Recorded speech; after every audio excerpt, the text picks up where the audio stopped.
Hey, we're Nathan and Betty with Jones to Journey. Thanks for joining us this week. We did not post a video last week because we are in motion working our way down to Florida to where we're going to spend a few months of the winter. And in the process of that, we're stopping by and visiting family and friends along the way. So we were busy chatting with them and visiting friends and family. Enjoying the grandkids. Enjoying the grandkids, yes. And So this week, we wanted to post an update as to what was going on and how things were going. And also to talk to you a little bit about what happens when a storm like Ian comes along and sort of messes up your plans. Because we were supposed to be in Florida tomorrow, and we are not. No. Matter of fact, we're going to be delayed about 3 days getting there. We're going to get down in there a little bit later than tomorrow. Originally anticipated. Yes. And so what happens when that happens and what do you do? And while we're doing this, we want to say that our thoughts and prayers are with those who have been affected by Ian. And we hope you're safe and sound, and Godspeed in getting everything back to normal, or at least some semblance of normal. So what do you do when something like Ian comes along and you've got a schedule that you've planned out and reservations made and all that kind of stuff? What do you do? So what do we do? Well, the first thing we did was cancel our Harvest Host stays. Yes. We like to plan ahead. I like to plan ahead. Yes. I'm more of a seat of the pants kind of person. I like to plan ahead.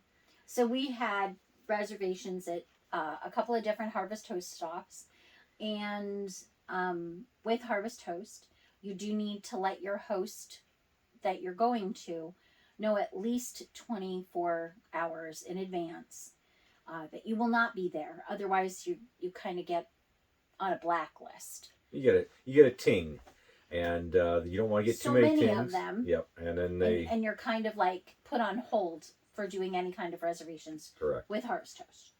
So we gave them several days notice. Yes, and it's only fair to them too, and fair to other people who want to stay at those places. Especially people who might have been coming up from Florida, Correct. Needing a place to stay that obviously we weren't going to be at since we weren't heading down. Right.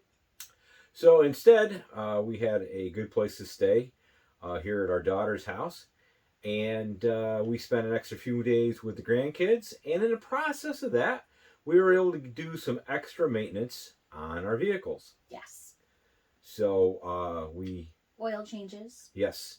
While we were at our son's house, we got our toad set up. My son, a very big shout out to Joshua for getting the base plate put on our toad and got the wiring done, and we're all set up so we can flat tow our vehicle. Which is really nice. Mm-hmm, exactly. Now we can be in the same vehicle. Yes, because it's fun when you have a little dog with you, and she sits up in the middle here watching the back aisle, and if a door pops open or something pops off, she lets you know if anything's she out of the ordinary.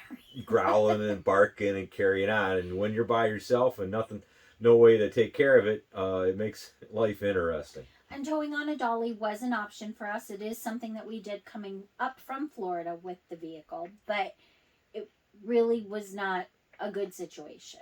Well, not for us anyways. First of all, we were able to get all the hookup aside from the base plate, because the base plate is an individual or for that model car. It's specific to your vehicle. Car, yes. And to the manufacturer of the towing equipment that you're using. Correct. But we were able to get a Blue Ox towing system, including the braking system, at a greatly reduced Thanks, price. Rich and Jeannie. Yes. They had no longer use for it, and we were able to get that from them. And we finally got the base plate and got our son to be able to get it on for us.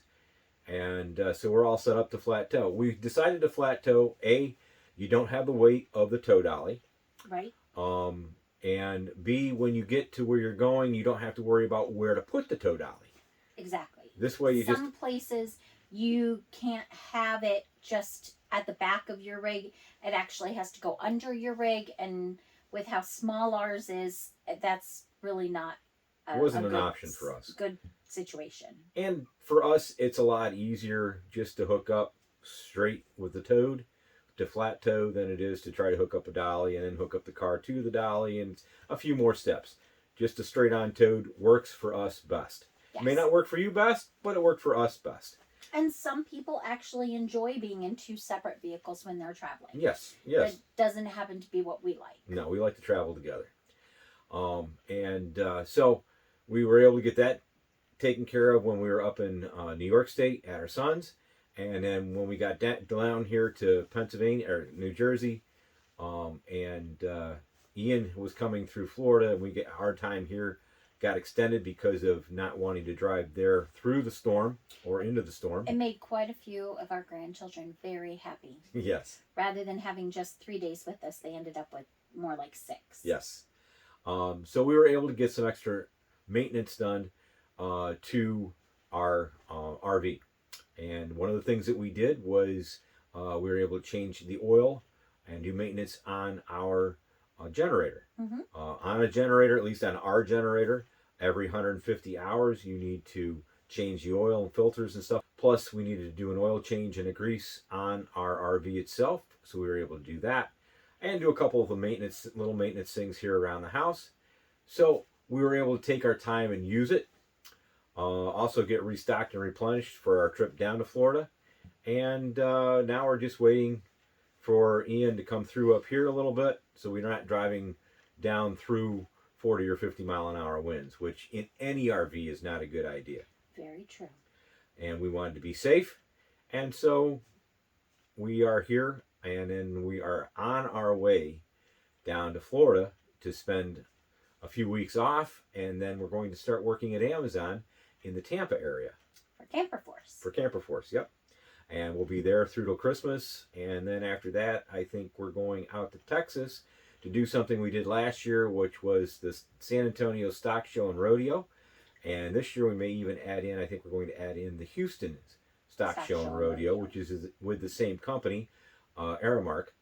And we enjoyed it so much last year, we wanted to do it again this year, and also add in Houston, which follows right behind San Antonio.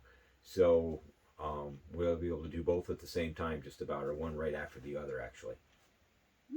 So, but it's all for a purpose and a plan. And God gave us a few extra days here to spend it with some family and get some things done.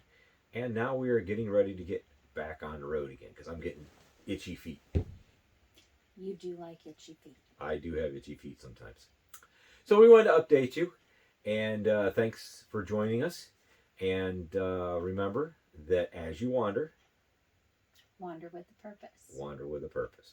Oh, one more point of interest for all of you that have wondered what we're going to name our RV and our toad.